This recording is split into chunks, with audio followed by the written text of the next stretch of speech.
Fantastic. So I'm Wes. That's all I'll say about me. You know me. What we're going to do to start is I'm going to introduce each of our panelists, and then we've got a series of questions we're going to talk about. We're going to talk a little bit about culture in your company when it comes to cybersecurity, when it comes to just building a team, all of that. We're going to cover a little bit too, just about growth and how each of you have grown through your MSP, whether personally or even just as the MSP itself. And I love that all three of you come from different size MSPs, different backgrounds, and so excited about all of that. So Amanda, I'm going to start with you. You want to say who you are, what, and you can use this mic, where your MSP's at, a little bit about your size, all that. I'm Amanda LaChapelle. I am co-owner and chief operating officer of B4 Networks. We're in Ontario, Canada. I'm not going to bother you with exactly where, because if you're not Canadian, you won't know. Peter knows where I'm from. That's all that matters. Our MSP is about 1,500 nodes, but we do a lot of co-managed clients as well. We've been around since 2006. Jeremiah and I share a bit of a beginning of our journey of exactly how we came into the space and the products that we use in the beginning. We had slow growth at first, but the last, I want to say 6 or 7 years has been just like a 30% year over year. So it's been pretty great. Does that cover Rich one? Perfect. Yeah. Ann. Oh, you got yours. Yeah, I'm Ann Westerheim from Ikaru. I'm the founder and president there, and I started as just a generic technology consulting company years ago.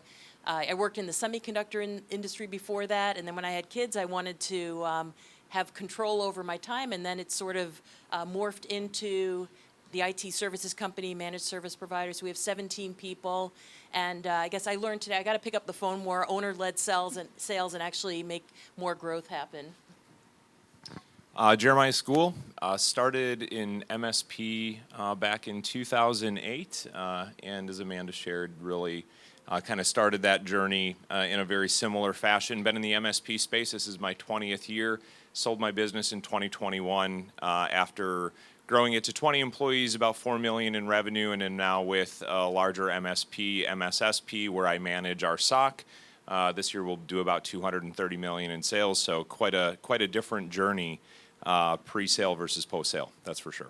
Fantastic. So since you got the mic, Jeremiah, I'm going to lead with you. Talk to us about that growth. Starting with your own MSP and then going into Impact and Dot, both of which are far larger.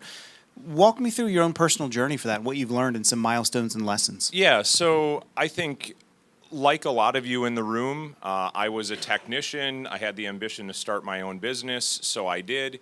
And we were an MSP full of IT folks. And sales was something that just kind of naturally happened. And what I learned going to, and we organically over the course of that 13, 14-year journey organically grew.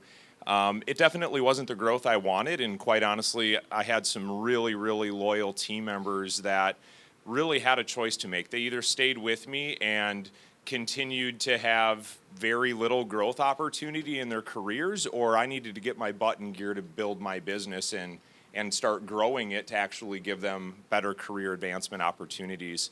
Now with Impact, they're not an IT company that happens to do sales. They're a sales company that happens to sell IT and cyber. So absolutely different. Sales drives the organization. If there's anything that's going to, sales and sales activity is more important than just about anything else. And that was a really, really big shift for me. But I can see the massive benefits of it. It helps grow the organization at an aggressive rate, helps create a lot of leadership opportunities and growth opportunities for our team, which helps keep them around. I love that. So, Ann, how about you? You've been super involved in CompTIA, been a leader there, an author. Talk to us just about your background at Ikaru and your lessons learned through growth as well. Yeah, let's see. Well, I'm a lifelong technology enthusiast, so I love technology, everything about it. And worked in the semiconductor industry for a number of years, and then started doing consulting. And like my leisure reading right now, I'm reading a book called Quantum Supremacy. So that's, like, I love all the technology. Of course you are.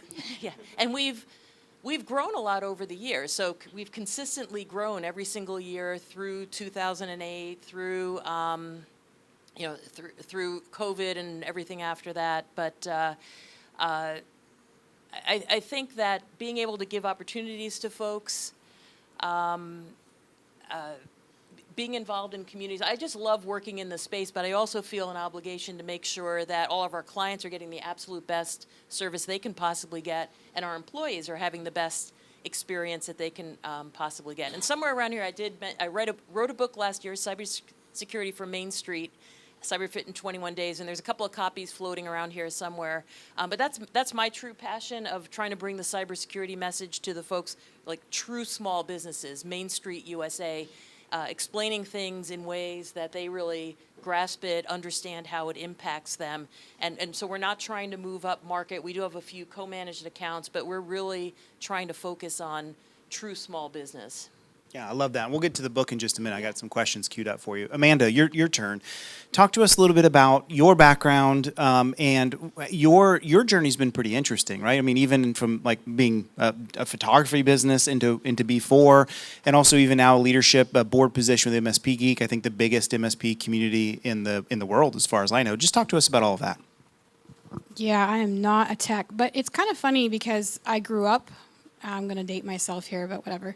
I grew up, I had a Tandy, those keyboards that you'd connect to your TV, and I would program, and I had a Commodore 64. I had like technology that I probably shouldn't have had growing up, and played with it, but I was told that really wasn't for women.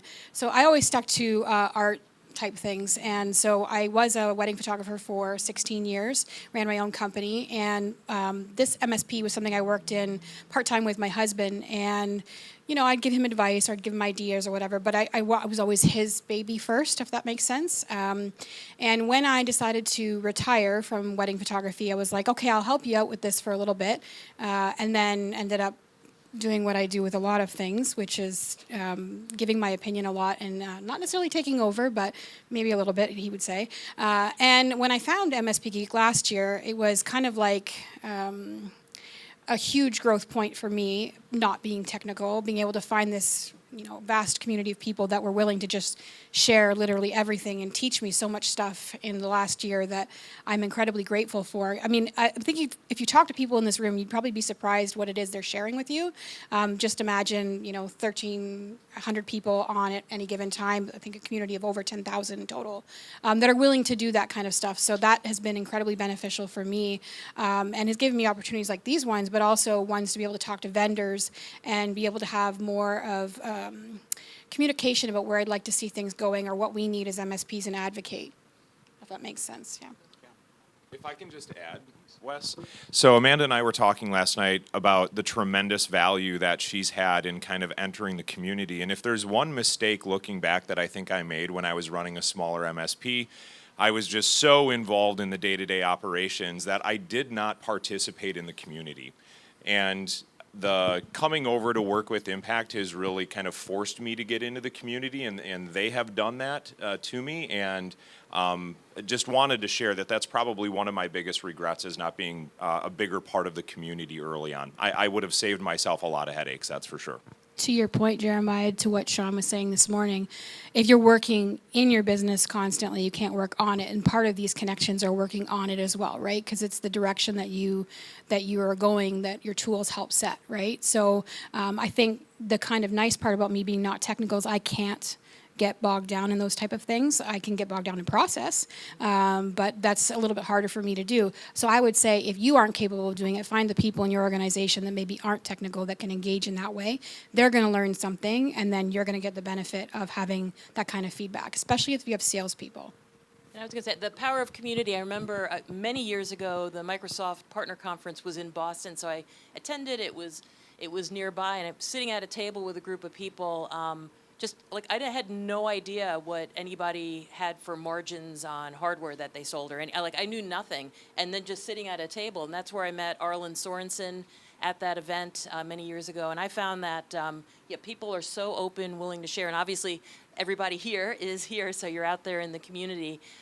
Just pricing strategy, so many great tips. I'm involved in the CompTIA ISAO, so we get a lot of sort of advanced information on cybersecurity, things that are happening in the world.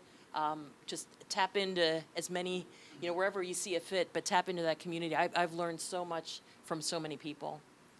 I love that. I really do. So maybe just a quick bit about practical community. So CompTIA is in an excellent place.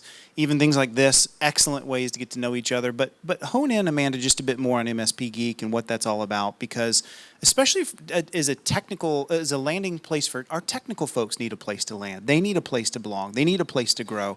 But then I think also beyond that, what you're doing as far as working alongside vendors, I think has been powerful. It's made the industry better. Talk to us a bit about that.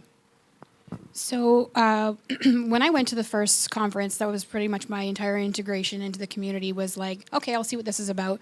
And it was Kelvin that was on the stage, and he kept talking about, he used these words, and I think it was used earlier today, it's a buzzword, but force multiplier, right?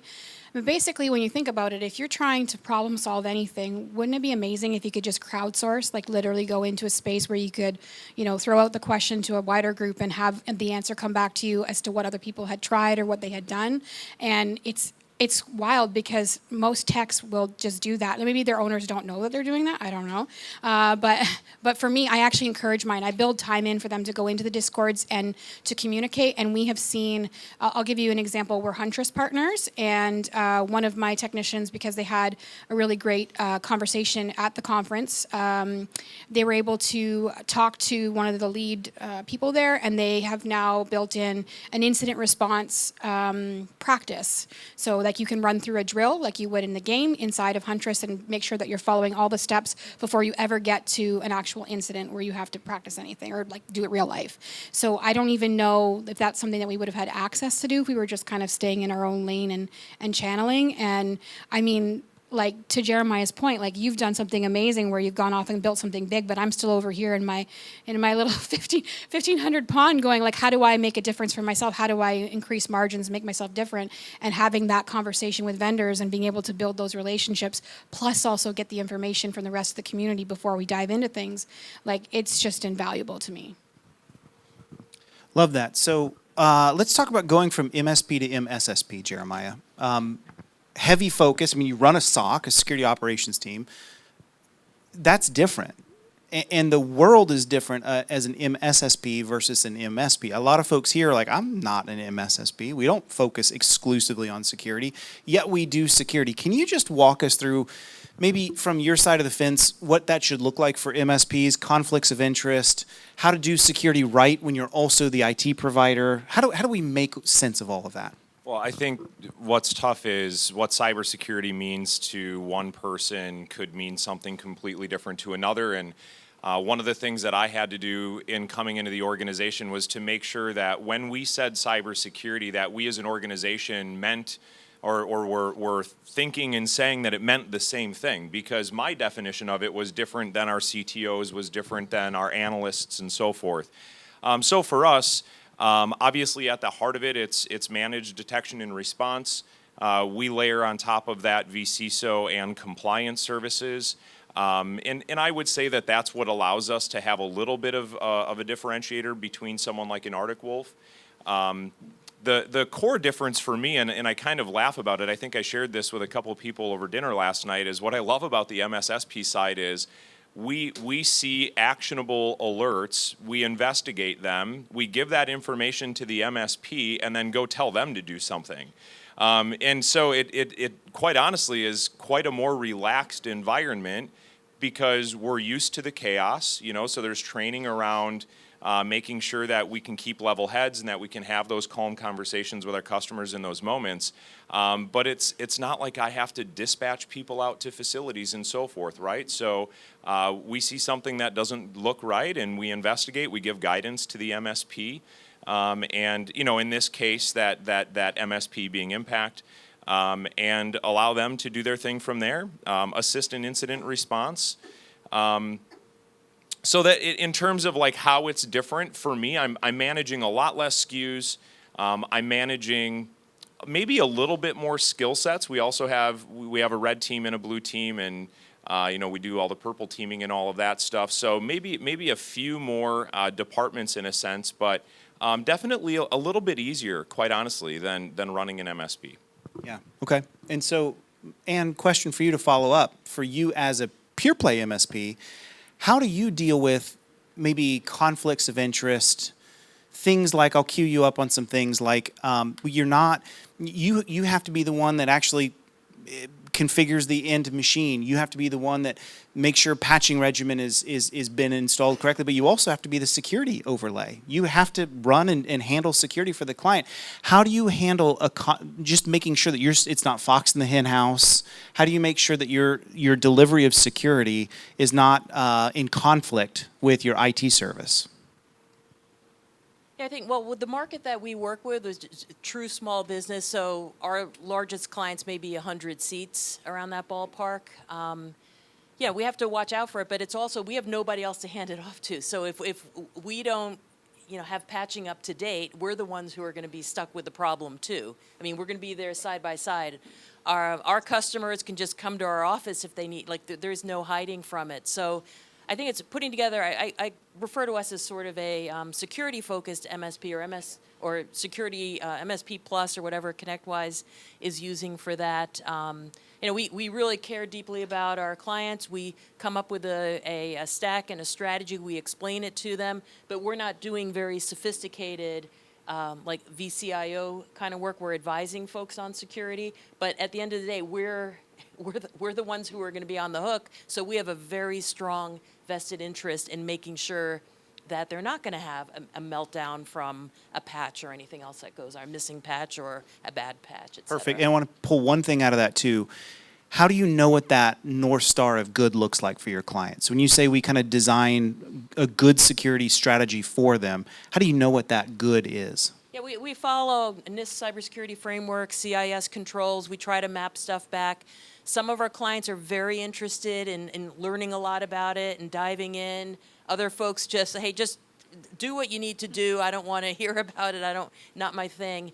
But it's just following the framework. So you could just go out for free and go to look up the CIS controls and go, implementation group 1, and folks can do them on their own. It's not secret information. It's available to everybody. Can I share a little bit about our CIS journey? So that was one of the things that we didn't do at the MSSP was align to a formal framework and try to drive those security controls and maturity within our client organizations.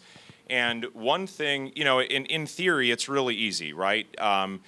Assess the organization and how they align, define the gap, work toward mitigating the gap. The issue is that we did that in a little bit of a vacuum without understanding how much work we were actually putting on the MSP side of the house, and we never gave the customer an understanding of what is likely included in their MSP contract and what of aligning to those controls was not included. The customer, for the first couple, just had the assumption that, the MSP will just do all of that stuff. So we didn't work with our partners at Impact, in a sense, and walk through that conversation with the customer and created some pretty sticky conversations or some difficult conversations.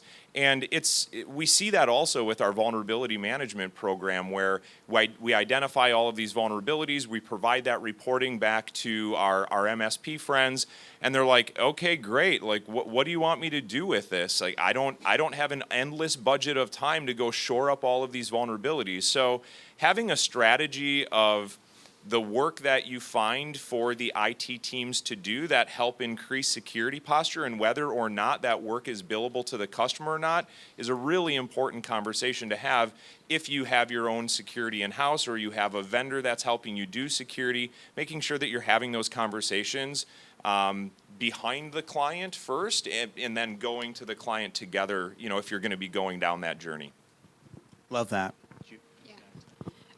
To the point of running that from an MSP side, we're a traction house. We follow a traction methodology. So we always set rocks for our service department each quarter. And a lot of the times what we're doing is we're looking at rocks that are going to address security concerns and or be proactive about how things are set up. Because if we're looking at the data inside of our PSA and it says we're getting, certain kinds of tickets or certain events that are happening on a more frequent basis that cause noise for our help desk, we're going to then focus on those to be able to say, at this point, it actually makes us more profitable to attack that thing. We don't have to go out to the client and ask for them to pay for it. We're just going to do it as an internal project so that we can make sure we're doing what's best for our customer, but also so that we don't have to ask for permission to be able to get to a place that we look good. Because it doesn't look good on you if you do get a breach, right? That's the part of the sticky conversation that you're talking about. When you go out and you ask for money for something that's going to be what's best for them, it's like something you really have to evaluate what the purpose is behind it. And I know that there's probably lots of people that would smack my hands and say charge for it, but I think for us it's kind of an evaluation of how do we balance the two. And so we can propose projects that we make money on, but then we also have ones that we do where we're like, across our client base, we can get really good at this and roll it out over the next quarter and make sure that, we're doing what's right for them. And I think one of the risks of working with small businesses, they have this assumption like, oh, well, you're doing everything for us, right? So that's a message we drive in, these are the things that will greatly decrease your chances of having a cyber incident. There's no such thing as 100% security. And, you were talking about handing the vulnerability scans to the MSSP. There's not infinite time to do everything, but you want to hit the top level ones. We try to get folks to understand what the major risks are and what sort of the easiest low-hanging fruit is, things like MFA and, keeping patching up to date, stuff like that. We try to educate them around that, but always tell them there's no such thing as 100% security and make sure that they understand that. Right. Yeah, it's well said. Last thing I have, actually, I want one last question on incident response, and Amanda, I'm going to cue you up for it, and I would love to hear from Jeremiah and Ann if you have to it. And then I want to ask you about your book, because it's pretty awesome. And then if there's questions from the audience, and I hope there are, I don't know if Danielle, is she around-ish? I think we bought a few copies, and so what I was hoping we could do, if we haven't given them away already, maybe for each person who asks a question, we'll give a book, if we still have them. Oh, they're behind? Yes, that's perfect. where they are. Excellent. Okay, good. So that's what we're going to do. So first, just until questions are over, I'm just going to give books away, and then last to get the book gets the book. Okay, so incident response. Amanda, when we were game planning for this panel session, you mentioned document strategy, and you mentioned lack of documentation, poor documentation becomes a real issue in the middle of a security incident, right? And you had attended Bob Miller's IR games. If any of you don't follow Bob Miller, he's just another MSP out of Lafayette. You know Bob.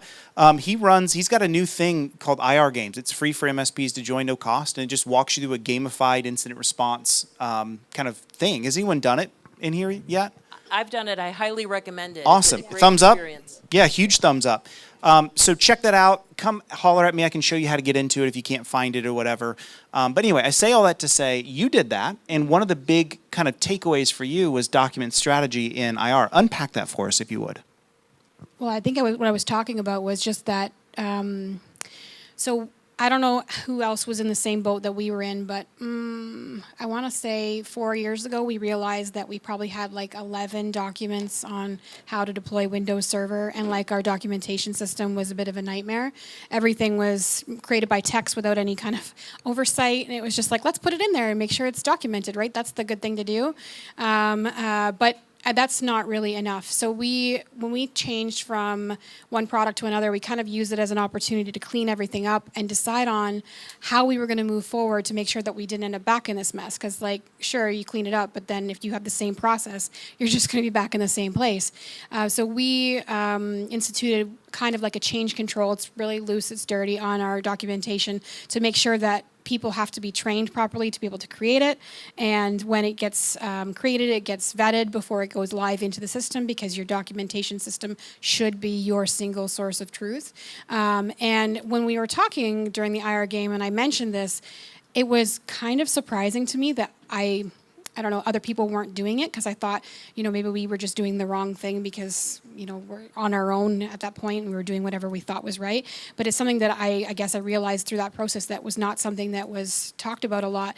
And I thought about it going if you're in the middle of an incident and you have, 7 different ways that you're supposed to deal with an incident based on who wrote the document, I mean, how do you know which one to follow, right? What are you going to do? What are your techs going to do? Because they're panicking and they're looking for that thing that's like muscle memory to help them walk back through what they should be doing. So yeah, for me, I think I'm kind of passionate about making sure that what you have in your documentation system is the right thing and it's easy for them to follow, and not so granular that, it's like hand-holding somebody through stuff, but it should be detailed enough that it says the way that you want things to be done and what's important for your company to pay attention to. Can you shared that in our prep call. Which part? I'm trying to remember. So when we got together on a video chat a couple weeks ago, you had shared that in the event that your MSP got breached, what assets and documentation do you have to help you through that? I found that extremely valuable and would like you to share that. Well, that was my takeaway. I don't. We're working on it right now. I didn't have it at the time, but the way that it was described was like just making sure that you have like stuff offline for starters, but also like what priority do you bring people back online? What kind of assets do they have? What kind of things do they have that are high value that are you need to have that back on first before you tackle something else? Like it was a really eye-opening. I'm glad that you brought that up because I know we talked about it in the pre-planning, but that game was for me, especially as a non-technical person, from the business aspect of things, just paying attention to what our clients need, what's most important to them might be different than what we would be thinking about. So yeah, that's kind of key. I think that's what you were asking about. Well, the thing that I found really valuable is in the event any of us would face what is it Rob Coffey Chaffee had dealt with. So if your MSP is under attack and your customers are impacted and access to your system goes down, how do you know who all of your customers are?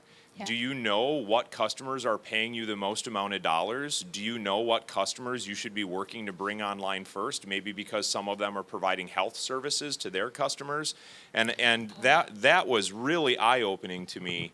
And something that I had never thought of, and I'm not too sure how many others in the room may have thought about that. So I wanted to make sure that you had shared that. Yeah, there's that part, and the other part that was eye-opening was what are the requirements for reporting based on the sector that they're in, because each one of the sectors have different requirements based on their governing body, right? So if you had a client who was down and you needed to talk to a stakeholder and they had like a 24-hour reporting, like you got to deal with that client first, right? So not just from the who do you bring online, but also how do you deal with the communication aspect of it too? And do you have to make things public or whatever the messaging is around that was like, it changes. And as MSPs, we deal with, you might have a niche that you deal with, but you deal with all different kinds of sectors. So keeping that in mind as well. And I'm a big fan of tabletop exercises, and to plug the IR games again, that's what we did in that exercise. We had a list of customers there, so one, think of how you're going to have that list when everything's down. But going through, say, for example, a medical facility regulated by HIPAA, how are you going to make those decisions? And then in the game you play, okay, I've got this many server techs, this many desktop techs. Do you bring up some customers partially versus others fully, et cetera. And then if you haven't seen Robert Ciaffe's talk, Rising from the Ashes, and I remember, Wes, you did a fireside chat with him at IT Nation a couple of years back, and I remember that was the first time I heard his story. And I was just thinking, like, wow, this guy's got a lot of friends. Like, what would I don't know that many people.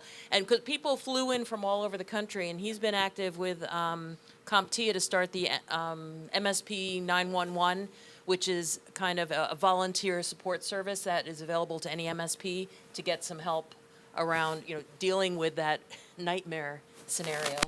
So there's the IR games, but also you can get card game backdoors and breaches, which is another good one to run through as a tabletop exercise. Just want to make sure to say that. Yeah, and I think just in IR games, I think backdoors and breaches is great. I think it's a little more technical, a little harder to understand. With the tabletop exercise, it's important to get everybody in the company involved. And I happened to be taking my car in for service the day the CDK software went down. So I walked in, and the guy who took in my information was like, "Oh, we can't service your car today. We've had a massive cyber attack here," and he's just like blabbing to anybody who walks in. It's like, and I'm thinking that's probably not what your incident response plan says. Yeah, it's well said. So again, both of those are free. Backdoors and Breaches, free card game. You can just Google it. There you have an online version, but it's by Black Hills. And then also you have IR games by an MSP. And it's freaking awesome. I keep telling Bob you got to charge for it. You should stop doing this for free because it's so good. And I think maybe one day he will, but he's just amazing. So check those out. Okay, let's talk about your book, Ann. So you wrote a book, and it was awesome. So can I grab a copy? I forgot to bring my copy from home. So this is awesome. Cybersecurity for Main Street. It's like 21 days of like just simple, practical things you can do. And I've read it, and I love that you jump into things like cyber insurance. I mean, you just make it a take-home for folks. 2 questions for you. What made you write this book, and how do you use this book with clients? Just how does it practically play out? Yeah, so I had, for a long time, I had on my list of things I wanted to do was to write a book, and I wanted to write something about popular technology. And I feel like there's a really big need out there. A lot of people talk about dumbing down the conversation. I really hate that phrase because we work with a lot of really amazing businesses. There's a pool company we work for that does like they're way, way bigger than we are. These are sophisticated business people, but cybersecurity technology is not their thing. So what I really wanted to do was get a message out there that was very accessible to folks. I open up with a cartoon, my favorite tech cartoonist, Randy Glassberg, and so I licensed cartoons, and then I just went through, I want it to be 21 days, kind of like to make it fun. Each chapter is really short, and I just wanted kind of the light bulb to go off with people to think of it like, oh yeah, I hear all these tech people, you know, this acronym, that acronym. Now I get what that means. And I don't start with inventory and the CIS controls. I just start with like patching the system that's right in front of you. It's like, at least do that one. Love that. So we've got a whole bunch of these books, and I was going to say that she'll sign them for $500, but you've already signed them. Yeah. So if you want it personalized, it's another $500, but free until then. So who would like the first book with the first question? You're up. Do you have in that book anything that talks about the client's responsibility versus their MSP or MSSP's responsibility? So question just for the recording, the question was about responsibility, and do you document that for the client's responsibility versus yours? Yeah, I talk a bit about that. One thing I point out in there, and it's kind of for our own self-preservation, is to say your IT firm we're not tooled to be an incident response team. We don't have the forensic tools. So I touch upon, it's not a chapter in the book. I do talk about cyber insurance to educate folks, like you can offset and transfer some risk, but the risk is your own in there. And I am doing a second edition, so I'm going to now that you asked that question, I'm going to reread it, make sure it's clear enough. But there's a lot of things around the HIPAA rules, because I'm sure any MSP who's worked with medical offices, it's shocking. I've got a list of places I would never let a family member go. It's like they face criminal charges for ignoring some of these things. Yet, doctor, so I go a little into depth because I'm writing like to one specific person who I work with, so that's why that one's a little unbalanced and goes into more depth. Fantastic. Who would like, and the question doesn't have to just be for Ann, so who's got next one? Gotcha. If you're strictly just an MSP, how do you price your security services to keep bake them into your core offerings? So the question was, how do you price your, or do you just bake security in? Who wants to handle that one? We just bake it in what we want, because I don't want to have a conversation about it. I want to decide. It just makes it easier and takes it off the table. And if I want to change things, I don't got to worry about asking their permission either. We bake in foundational security, so there's a whole bunch of things in there that, like DNS protection, patching, and all of that. And then this is where we kind of move around. Like if folks are comparing you to somebody else, there's certain things that you can't live without. You're going to do these, and we do list them in there. And then we break out more advanced things. Like if we partner with a SOC, that would be a separate charge and line item. So like this is advanced security. So for us, it's all baked in. On the MSP side, you're going to get Huntress, SentinelOne, Umbrella. It's going to be managed by our SOC. And then from there, you might bring on our services in the .security MSSP side of the house, which is going to come with vCISO vulnerability management, SIM, and some of the more advanced security things that way. But otherwise, all of those things are non-negotiable. If you either do it or you go find someone else to work with. Okay. Thank you. Question right over here. Yeah, you guys kind of touched on it. Are there different tiers within your packages that you offer, and would you offer just like a basic no security if the customer side, like a whole harmless or limited liability agreement? Keep it. Yeah, so the question was, do we have different levels of offerings, and would we be willing to pull those security products off of the table if the customer was willing to kind of sign off on the liability with that? The answer to us is absolutely not. You are going to consume those security products. Otherwise, it's just going to be way more expensive for us to manage you and way more inconsistent for us to manage you, which is going to ultimately lead to a bad relationship with the customer, and then they're going to go work for Sean's MSP with Sean's MSP. You know. And if I add to that, working with small businesses, we really take approach of meeting folks where they're at. So there's things like what I'll explain to somebody, this is everything that we do. We don't recommend anything to a client that we don't do internally, and this is where you're at with respect to that. But I kind of view it, we do like as a minimum, like we're patching and we have DNS protection, stuff like that in there. But I also feel like it's, like if I were a medical doctor and a patient comes to me who's a smoker, I'm not going to say, go away. I want to try to help the person get healthier, and that's how I view working with folks on cybersecurity. But you do have to be aware of the risk and to make it clear that this is what we're doing, this is what we're not doing, and that it's your decision. How much risk you want to carry is your decision. For us, we do tiers, but the base tier actually is pretty much just security. So your standard things that you would find, and then the help desk is outside of that, and you would engage with that on a outside basis and pay for it hourly. I think for us, because of the nature of where we're at, we know, you'll understand what I'm saying, but in Canada, the regulations are very different than they are in the United States. And if we were to propose it, like we don't have people asking for more security, we have people asking for less. So I just need it to be there for my own peace of mind. But there are some things that we offer as supplemental services, like vulnerability scans and whatever like that. So it just depends on whether it's something that needs to be done consistently and always, or if it can be done as a one-off, as a project. But for the most part, things that should be done consistently, we try to include those in packages. So, Jeremiah, you're an incident response firm, right?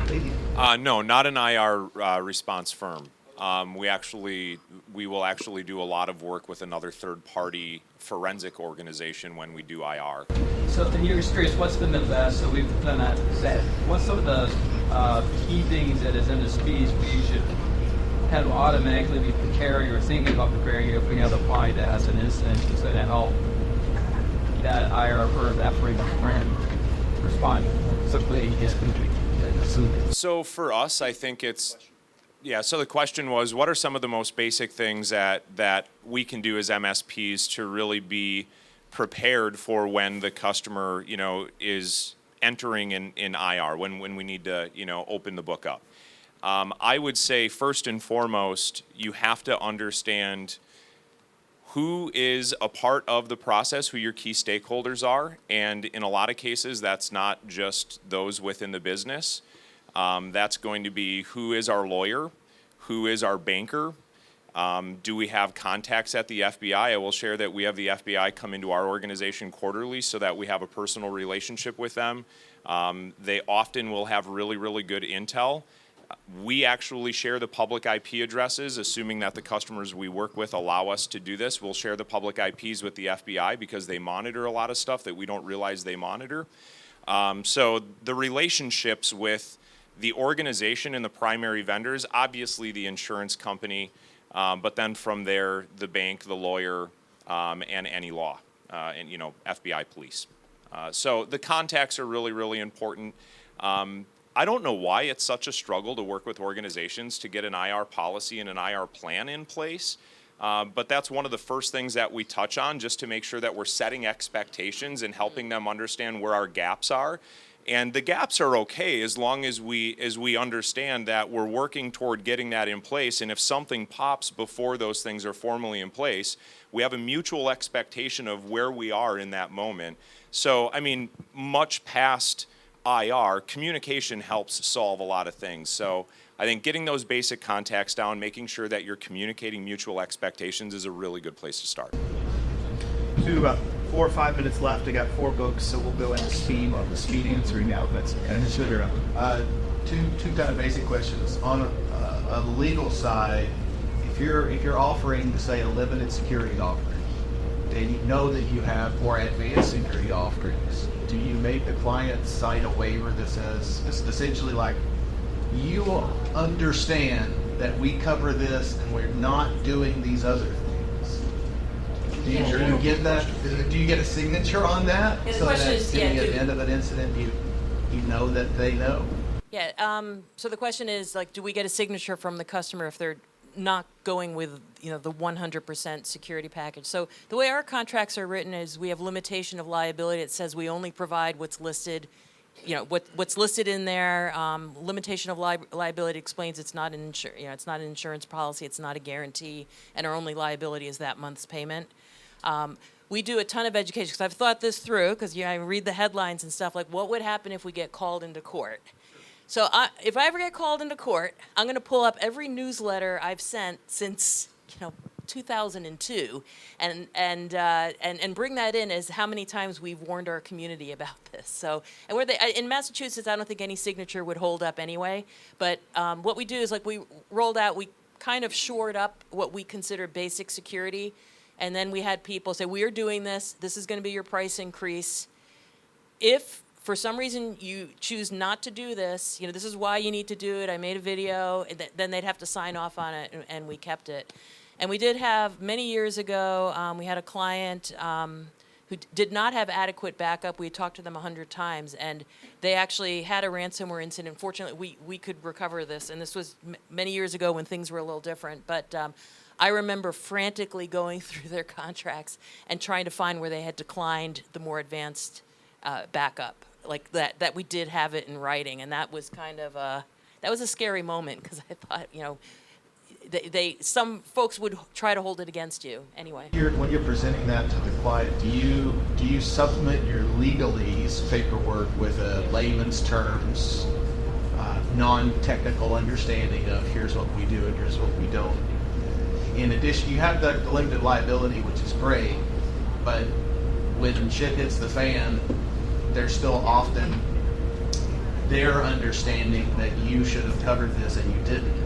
So how do you preempt that? I think one is conversations. I mean, there's always a risk because their insurance company could decide they're going to go after you anyway. And I don't know how you get somebody to actually say they understood something. So I guess the lawyers will fight that. But I mean, we have we do. Actually, now used to do monthly newsletters. We do weekly newsletters. We have so much communication that I think that what I would rely on in that case is a showing of goodwill that we had legitimately tried to educate all of our population. I mean, they could say, well, I never got those emails. They could say anything, but I think that we would show good faith. I just want to add something really quick. I went to a presentation, one of the conferences I've attended this year, there's a few in my head, but and they talked about the shared responsibility matrix, and just making that an internal plan right now that we have is to make it very understandable from that visual type of way where things are, and then give that to the client, because that would be a little bit more in layman's terms of what you're talking about, where you're showing all the things that should be covered, and then with colors who's in charge of what, and if you've declined, then if you're the client, then the color is yours, right? So like approaching it that way too. So how are you seeing that cyber insurance question orders are getting longer and much more detailed, and I think very specific people being called out almost by name at this point? How are you seeing that as cyber insurance also becomes more common down market with smaller businesses who maybe simply need to have it, driving like the adoption as what's at that point really be considered relatively advanced security, but for us, a small business, so maybe they kind of need the insurance. I think it's going to drive it, but how do you see that and approaching that discussion with them? Like, yeah, it's going to be. Yes. So Wes, I'll try to be quick in the quick Q&A here. So the question is, with cyber insurance driving security controls down within the small business, how are you having those conversations? It's very similar to the automotive industry. They were required to put safety controls in place. They bitched nonstop about how are people going to afford our vehicles? They'll never buy them, and here we are. It is the cost of doing business nowadays, and if you're not willing to make the investment, then you shouldn't be willing to operate your business. I mean, it's really that simple. Right. No. Yep. Great. Awesome. There's a question right over here. Yeah, my question was kind of similar around cybersecurity insurance and the questionnaires. And do you guys help your customers complete the questionnaires? And then what do you do from a compliance perspective to show that what you filled out for them that you're actually doing, in case they ever want to come back and say, hey, you said you had this, but it was because you didn't have this that we actually got breached, so we don't want to cover you. No, you go.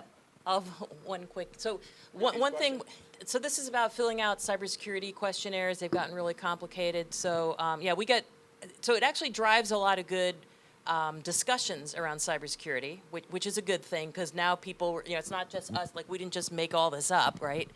And they get that. But we're also very careful, like we can't sign the form. We'll educate, and we tell people this is an educational conversation.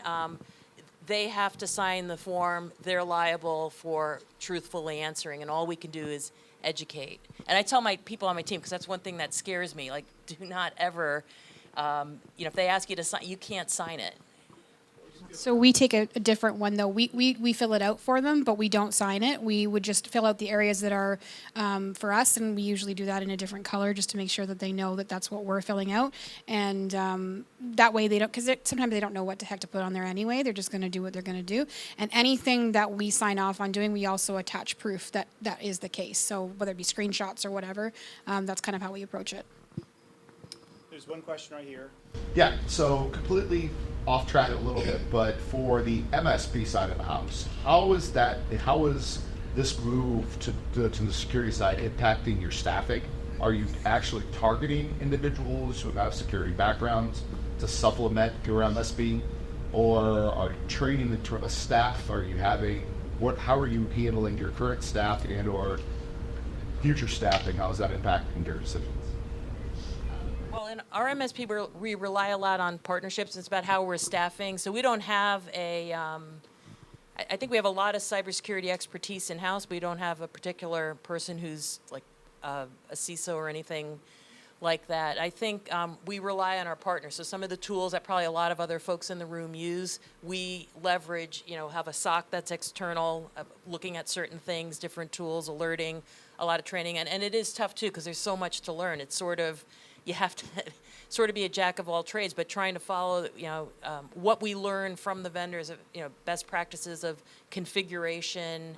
So we have to understand the tools enough, and then we rely on our partnerships with vendors. To further what Anne's saying too, the partners that I find we work the best with in our MSP are the ones that are willing to carry the load when we need them to, when we're out of our depth, and that are willing to teach us as they fix it. But then also, if we want to jump in and we have the ability and the capacity at that moment, the people that we've had on staff that have been training who are, interested in cybersecurity have a chance to kind of spread their wings a little bit and try and deal with those things with the support of the partners to be able to make sure they're following the process the way that they should. We've got 30 seconds for a question. Real quick, do any of you guys use a third party to audit how well you're doing at security and how well you're doing clients at security for your clients? Yes. Yeah, we're embarking on the cybersecurity trust mark through CompTIA. So it's basically going through all the controls, and then we're going to get audited every year. We're going to go through round one, and then we get audited every year, and they're going to hold us accountable for making improvements. We do as well, but it's really just to meet some business requirements that we have with some of the partnerships we do. Otherwise, our red team does do many exercises against not only our own org, but the MSP side of the house as well, without any notice of our blue team knowing what's going on. Not exactly a purple exercise, but definitely a quality control measure more than anything else for us. And I just wanted to toss in one more thing to plug the CompTIA trust mark. The audit is way cheaper than what you do like for a SOC 2 or anything else like that. So they're making it affordable for smaller MSPs to actually go through an audit. Yeah, big fan of that. So a sign of a good panel is there's probably more questions that we don't have time for, and that's an okay thing. So Amanda, Ann, and Jeremiah, thank you all. They're going to be here the rest of the day and on the boat, so they'll be around for additional questions. Before you hop up and leave, I'm going to get a panel picture real quick. So I'm going to jump up over here. If you guys will just turn around. If you guys all wave. There we go. All right. 1, 2, 3. Got it. Thanks. Thanks, everyone. Thank you.